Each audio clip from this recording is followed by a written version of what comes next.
Under the new government, the Committee of Public Safety, they accumulated all power to a central government authority, established a state-run atheist cult of reason, and launched the reign of terror to put to the guillotine all who oppose them. This idea of brutal suppression in the name of the greater good, of eliminating tradition and belief, and of holding a single centralized power of government that could control the lives of each individual, would lead to the ideas of communism and its system of socialism that would eventually sweep the world. And through history leading up until today, these two competing ideas of freedom and socialism have been at the heart of arguments on the role of government and the place of citizens. This has led to many attacks on the American character and attempts to demonize not just our history, but even the founding principles of this country. Yet who are the groups leading this charge against America? I came back to MIT, walked into the office on Monday, and it was announced that a group I never heard about before, the Club of Rome, would be coming to MIT to learn about our computer modeling methods because they were interested in doing some kind of global study. What is the Club of Rome? The Club of Rome members are politicians, scientists, economists, financial experts, and writers from around the world. Their common aim? Then I put together a team of 16 people, and we worked for almost 2 years and produced the work. Limits to Growth was not the goal of the project. The goal was a very big scientific report, and Limits was written as an afterthought. What is Limits to Growth? Limits to Growth is the summary of a complex study on the key question, what will our future look like if the world population keeps growing? And industrialization, pollution, food production and exploitation of natural resources continue unabated. What we said is that exponential growth will take us to the limits very soon. Actually, if you look at our book, our 1972 book, although we showed many different scenarios, all of them show that growth stops sometime in the period of 2020 to, let's say, 2060. So soon. Where does growth reach its limit? Suddenly, it was obvious. The planet's wealth is limited. The unabated use of oil and natural resources, clearing of forests and overfishing will result in the extinction of species and the disappearance of landscapes.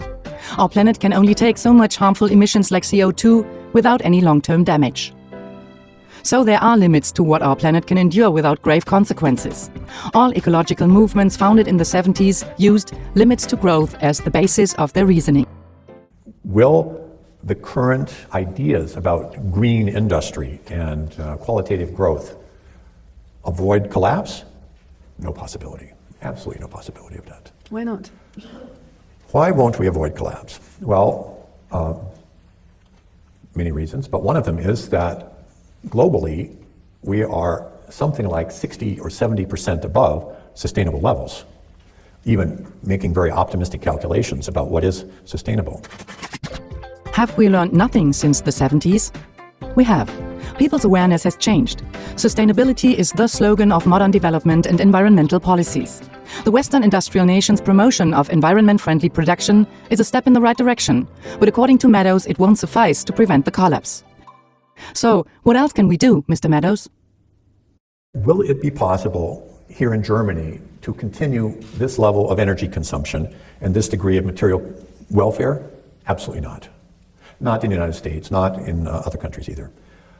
Could you change your cultural and your social norms in a way that gave an attractive future? Yes, you could. It will be in a future which much lower energy and material use, but of course, most of the important things in life don't require energy and material. They're knowledge, learning, music. These are things which can be done with much lower levels of energy and material flow. Will you choose to do that? I don't see any reason to think that you will. It seems to me the leaders of the West, of the industrialized West, are desperately trying to do everything they can to maintain the current situation. So that means you won't avoid the collapse. To have the wealth. So this is the moment to try to work with broader populations and give them a way out of the current situation.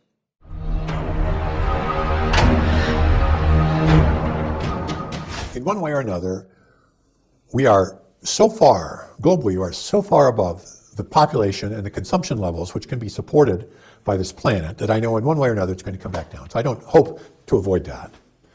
I hope that it can occur in a civil way, and I mean civil in a special way, peaceful.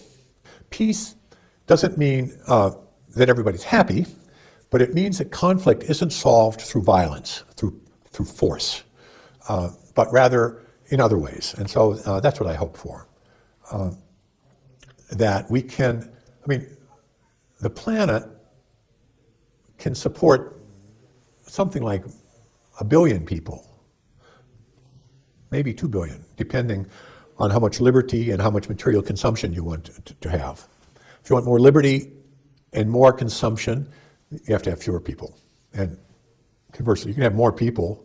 I mean, we could even have 8 or 9 billion probably if we have a very strong dictatorship, which is smart. That's, unfortunately, you never have smart dictatorships. They're always stupid. So, but if you had a smart dictatorship and a low standard of living, you can have it.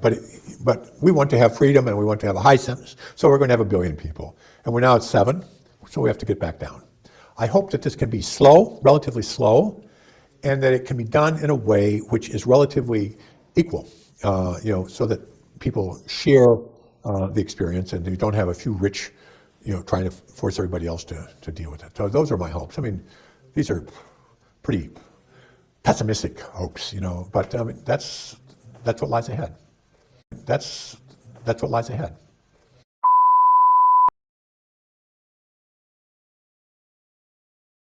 That I know that you dislike this intensely. You have created a nation which I love and lived here for 5 years, which is based on a constitution which is totally dysfunctional, for this point in time.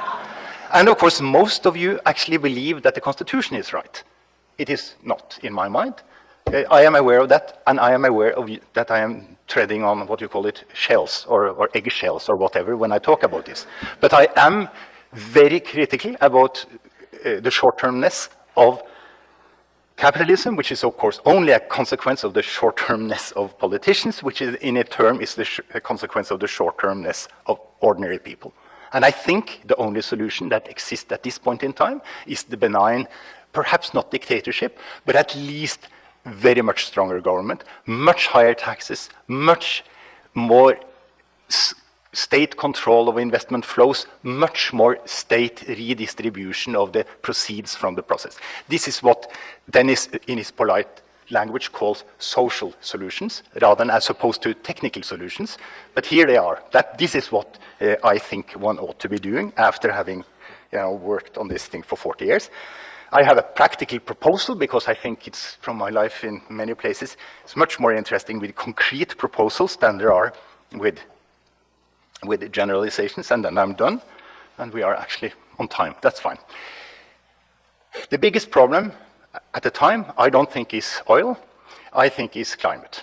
So we need, if we wanted to choose our area for experimentation with new forms of governance, we should probably look at climate.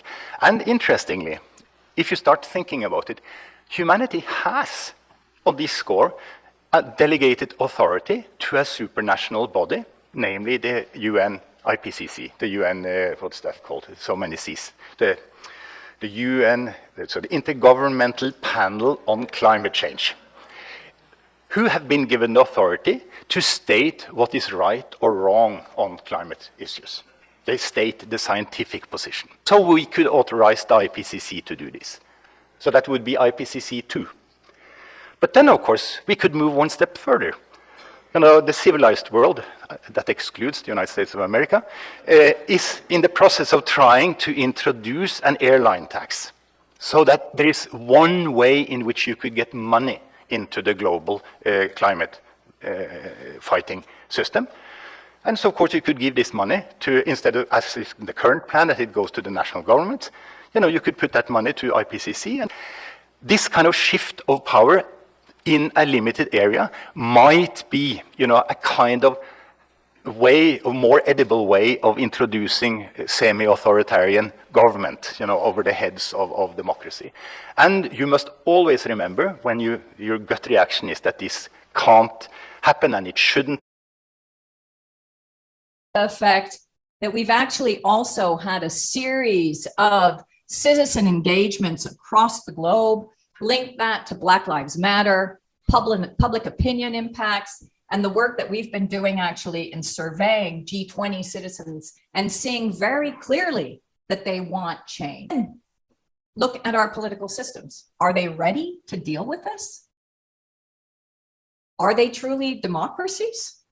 Can a democracy actually deal with tipping points?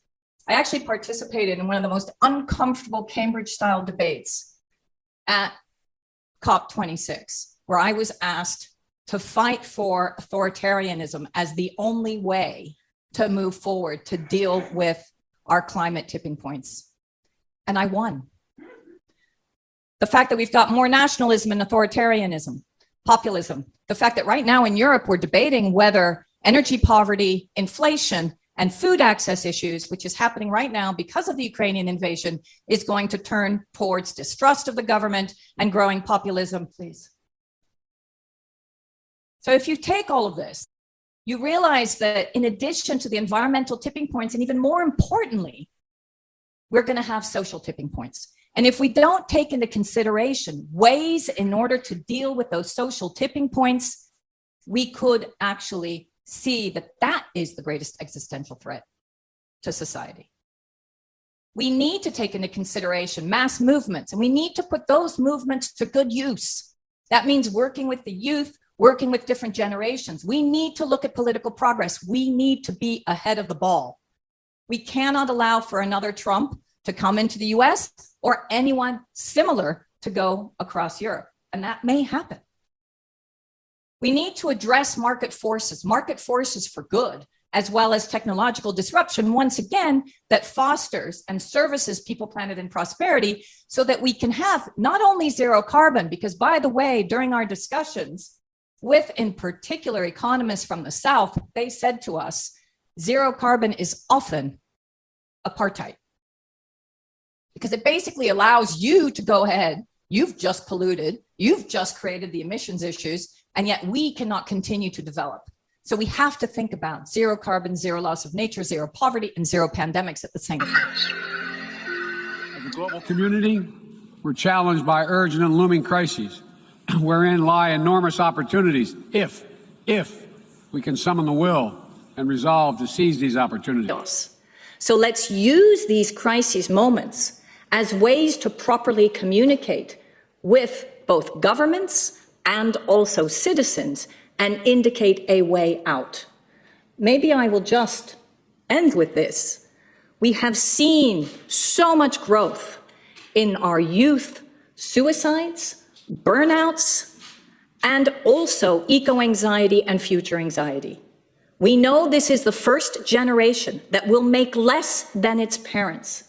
The current financial and economic systems have proven that they do not work, and as we indicated, continue to stress more inequality while certain parts of the population continue to have the wealth. So this is the moment to try to work with broader populations and give them a way out of.